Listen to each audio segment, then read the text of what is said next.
picture this. You're sitting in a Tuesday morning strategy meeting. The coffee is lukewarm. The room is, a little too quiet. And someone slides this 50-page packet across the conference table to you. Oh, yeah. We have all been there. Right. And it's just this dense black and white printout of the quarterly financial report, just rows and rows of numbers, acronyms you only half remember, and a bottom line that everyone else in the room is just like nodding at.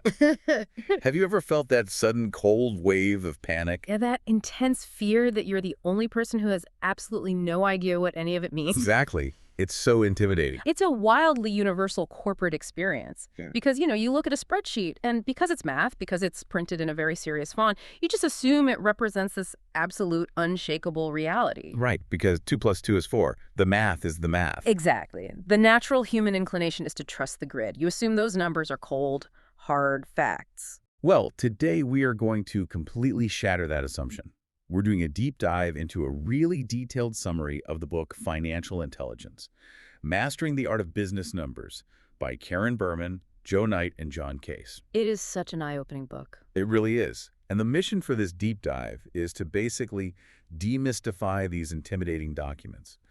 We're going to take that number-induced panic you feel at the conference table and turn it into a literal career superpower. Because as the sources make incredibly clear, understanding finance is not just for the accountants in the back room anymore. No, not at all. It's for anyone who wants to make smarter decisions, spot opportunities, and honestly, most importantly, avoid being misled. Yeah, and the most vital step in avoiding being misled is understanding the greatest secret of the financial world. It's the foundational concept of the book, and it's right there in the title, The Art of Business Numbers. Right, which sounds crazy at first. It does, because when you read a financial statement, you are not looking at a perfect, objective reflection of reality.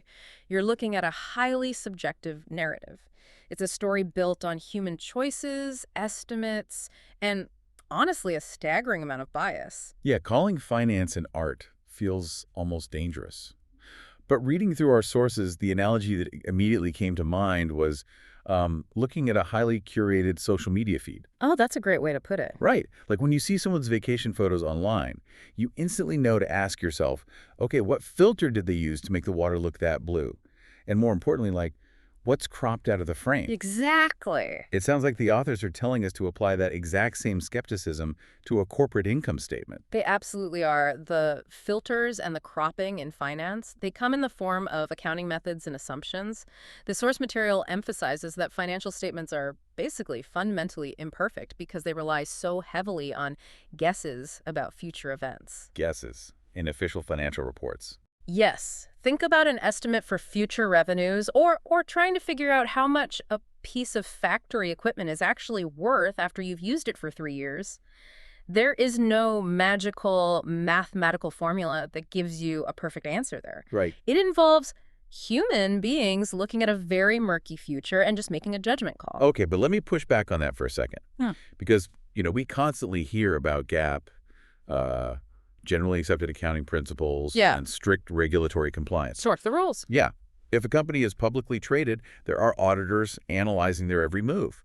So how much art and guesswork can there really be before an executive is, just committing fraud and going to jail? That's a fair question. The regulatory frameworks are very real, but think of those rules like the boundaries of a sports field. Okay. You can't step out of bounds without getting a penalty, right?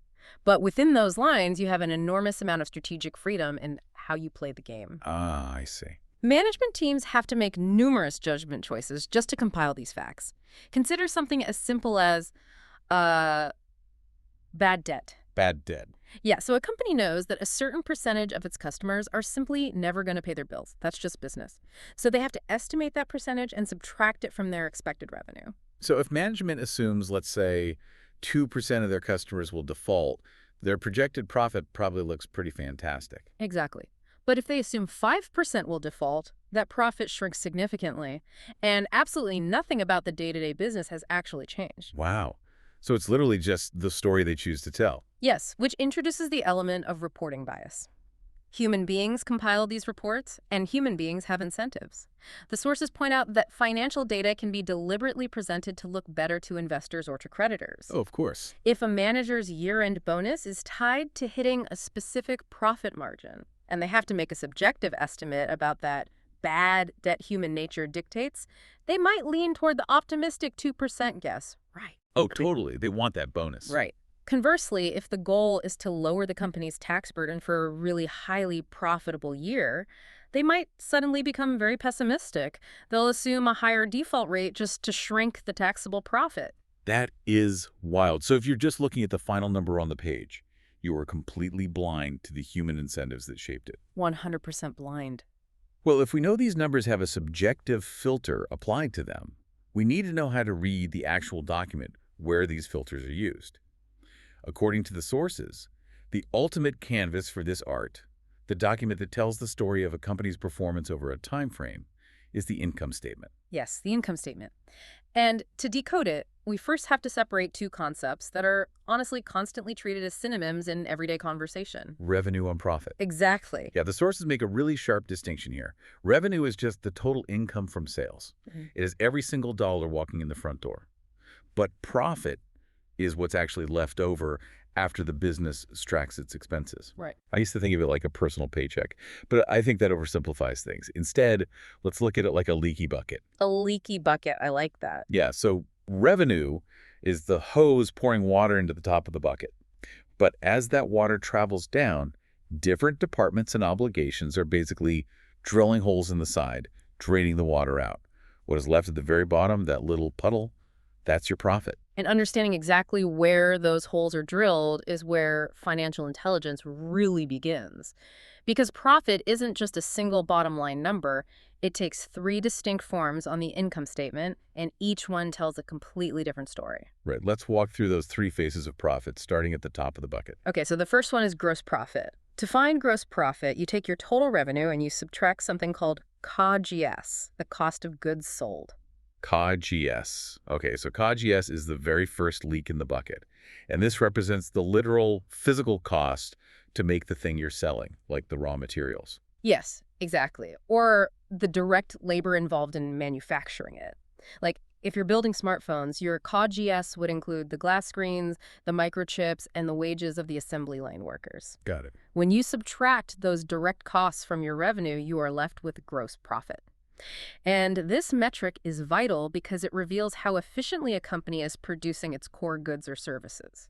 Okay, so if a company is bragging about record-breaking revenue, but their gross profit is actually shrinking, that's a massive red flag. Oh, huge red flag. Because it means their manufacturing process is getting too expensive, or the raw materials are eating them alive, and no amount of sales volume is going to fix a fundamentally broken production model. Exactly. You are diagnosing the health of the supply chain just by looking at that first line of profit. But, a company isn't just an assembly line. Right. You have a marketing team running ad campaigns, a corporate office with rent and utility bills, an IT department with software subscriptions. Which brings us to the second leak in the bucket, operating profit, which is also known as operating income. So you take that gross profit we just talked about, and you subtract all those operating expenses. Yep. This feels like the ultimate report card for the corporate headquarters. It really is. It isolates the performance of the business operations from outside financial factors. It basically tells you how well the core business is actually being managed day to day. Makes sense. Because you could have a brilliant smartphone design and a highly efficient manufacturing process, resulting in a fantastic gross profit. But if the executive team is bleeding money on lavish corporate retreats, unnecessary administrative layers, or bloated marketing, your operating profit will be abysmal. Okay, let's make this practical. If I'm an HR director and I want to pitch a new, expensive employee wellness program to the execs, I need to understand that this cost is going to drill another hole directly into the operating profit.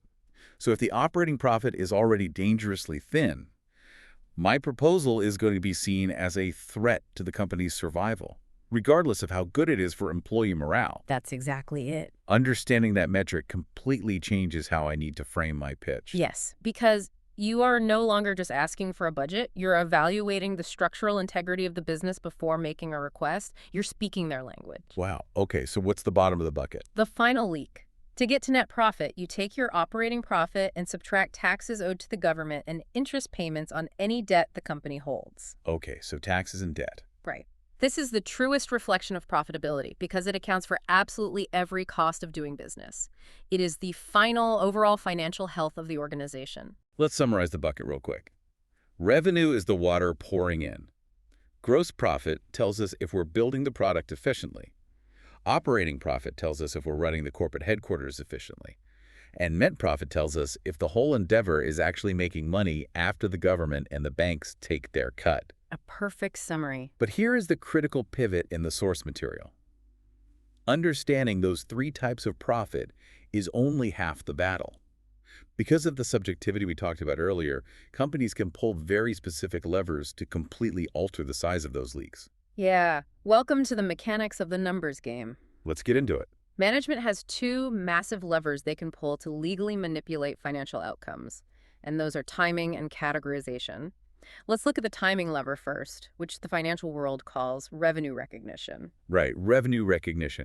This addresses the question of when a business officially records its revenue on the books. So if I sign a massive, $120,000 contract today for a client to use my company software for the next 12 months, human nature makes me want to claim all that success right now in January. Oh, of course. You want to show your boss that you brought in 120 grand this month? Yeah.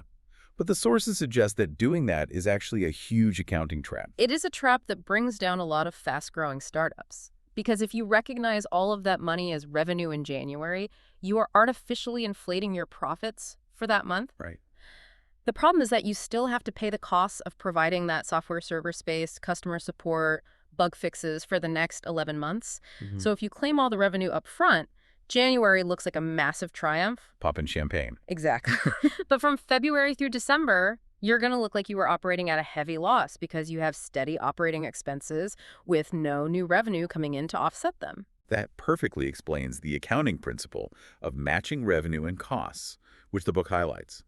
Proper accounting requires matching the revenue with the related costs of generating it. Yeah.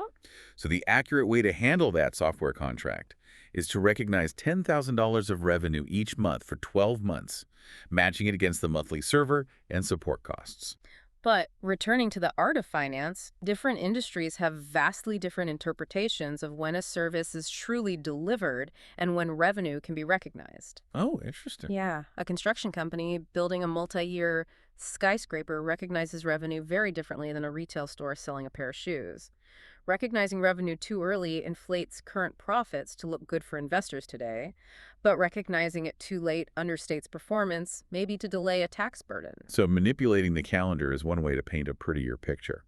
But what if the issue isn't when the money comes in, but how you hide the money going out? That brings us to the categorization lever, which focuses on the difference between a cost, an expense, and a capital investment.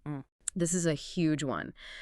The categorization of money leaving the business dramatically impacts reported profits. Let's look at how a company might treat a massive output of cash. Imagine a commercial bakery needs to expand, so they purchase a massive industrial oven for $50,000. Okay, 50 grand. If they categorize that as an immediate operating expense, their profit for that specific month is going to just plummet. Right. The leak in the bucket would be so big that they might show a negative operating profit, making the bakery look like it's failing. Exactly. But that oven is not a fleeting expense like an electric bill.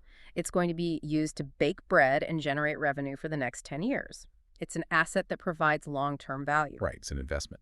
So accounting rules allow the bakery to categorize the oven as a capital investment rather than an immediate expense. They put the oven on their balance sheet as an asset, and they spread the expense out over the useful life of the equipment. Which is called depreciation. Yes. So instead of a $50,000 hit all at once, maybe they take a $5,000 expense every year for 10 years. Conceptually, depreciation makes logical sense. It prevents a company from looking artificially bankrupt just because they bought new equipment. But this is where the artistic subjectivity creeps back in, right? Oh, absolutely. Because who dictates that the oven will last exactly 10 years? The management does. Wow. So what if the bakery's management decides the oven has a useful life of 20 years? Now, they're only claiming a $2,500 depreciation expense each year. Yes. By simply changing an assumption about the lifespan of an asset, They have halved their annual expense for that equipment. Their reported operating profit for the year magically increases. That is wild. They haven't baked a single extra loaf of bread. Nope. They haven't found a cheaper supplier for flour. They haven't improved their operations at all. They just pulled a categorization lever. That's the art. And that single lever completely reframes how you have to look at corporate success, which leads directly into one of the most crucial chapters in the book, Chapter 4. And it makes this bold claim. Profit is an opinion, but cash is a fact. Profit is an opinion, but cash is a fact. That phrase just hits hard. It is the absolute bedrock of financial survival. Because of all these levers, the depreciation methods, the revenue recognition, categorization of expenses reported profit is often a manipulated narrative. Right. Cash flow, however, is a biological reality. You either have the money in the bank to make payroll on Friday, or you don't. Cash does not care about your clever depreciation schedule. Let's play out a scenario to see how this actually breaks a company. Okay. Because I think this is where people get really caught off guard. Let's say a manufacturing firm recognizes $1 million in revenue this quarter. Okay. On the income statement, they are wildly profitable, executives are thrilled, but they sold all their products to retailers on 90-day payment terms. So the revenue is recognized, but the actual cash hasn't arrived yet. Exactly. So where does that $1 million go? It sits on a different document called the balance sheet, categorized as accounts receivable, which is essentially just a giant pile of IOUs. A pile of IOUs? Yeah. The income statement says the company is rich, but the balance sheet reveals they have almost no actual cash on hand. And you cannot pay your warehouse workers with an IOU. No, you can't. You can't pay your utility bill with accounts receivable.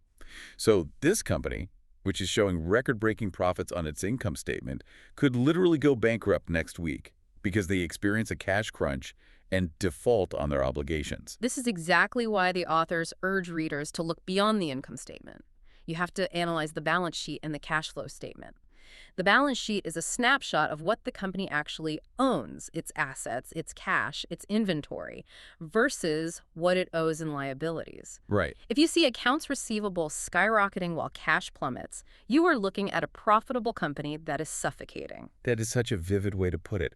The SWOT also emphasized looking at the footnotes of these reports too, which sounds incredibly boring, but apparently it's crucial. It is where all the secrets are buried. The footnotes reveal the specific accounting policies a company is using. They tell you if the company has suddenly changed how they calculate depreciation or how they recognize revenue. Because consistency in reporting is the only way to accurately compare financial performance over time. Exactly. If they change their methods from one year to the next, they're basically obscuring the actual trajectory of the business. Yes. And understanding all of this, the why behind the numbers, brings us to the ultimate application of this deep dive. Why does, an engineering manager or an IT director or a marketing lead need to master these concepts? Right. Why should you care? Chapter 3 and the book's conclusion make the compelling case that financial intelligence is not just defensive, it is a strategic weapon. Yeah, if you can read the story behind the numbers, you anticipate problems before they become catastrophic. Yeah. If you're a department head and you look at the balance sheet and you realize the company's record profits are tied up in accounts receivable while the cash reserves are draining, cash crunch is coming. You see it before anyone else. Exactly. You can adjust your departmental budget, delay non-essential hiring, and prepare yourself before the executives ever announce a company-wide freeze. Furthermore, it dramatically enhances your communication with the finance team. The CFO and the finance department are trying to steer the corporate ship, but they rely on operational data from the people on the ground. Right. When you understand the difference between a capital investment and an operating expense, you stop submitting naive budget requests that get instantly rejected. You start speaking the language of the executives. You align your departmental strategies directly with the company's broader financial goals. Yes. You transition from being a passive recipient of a budget to an active participant in driving the business forward. You go from feeling that wave of panic when the 50-page packet is handed to you to being the person who leans forward in the meeting and asks, are we confident in our cash flow given the sudden spike in accounts receivable? Which is a power move. It really is. Yeah. You become the most dangerous and valuable person in the room simply by knowing how the art is painted. It changes your entire trajectory within an organization. But, Right. and this is something that's been on my mind, if we step back and look at the broader implications of this entire system, Okay. all of this reliance on human judgment estimates, and, art raises a rather profound question about the future of the global economy. Where are you going with this? Well, we've spent this time establishing that financial reports are narratives, right? Shaped by subjective choices and human biases. Right. Yet, we are currently entering an era where artificial intelligence algorithms are being given unprecedented control over financial markets. Oh, wow. Yeah. Wall Street is increasingly relying on AI for algorithmic trading and automated investment strategies. But what are those algorithms training on? Financial statements. Exactly. They're ingesting decades of these highly subjective, filtered financial statements to predict market trends. Oh, that is terrifying. So the question we really must grapple with is this. What happens to the global economy when hyper-logical, lightning-fast AI systems are basing their entire understanding of reality on financial data that is fundamentally built on human guesswork? Are these machines actually learning the objective truth of the market, or are they simply learning to execute our accounting biases at a terrifying scale? That is, wow. That is a lot to think about. So, the next time you look at that dense 50-page packet, Yeah. ask yourself if the algorithm's reading it. No, it's just a painting. Thanks for taking this deep dive with us.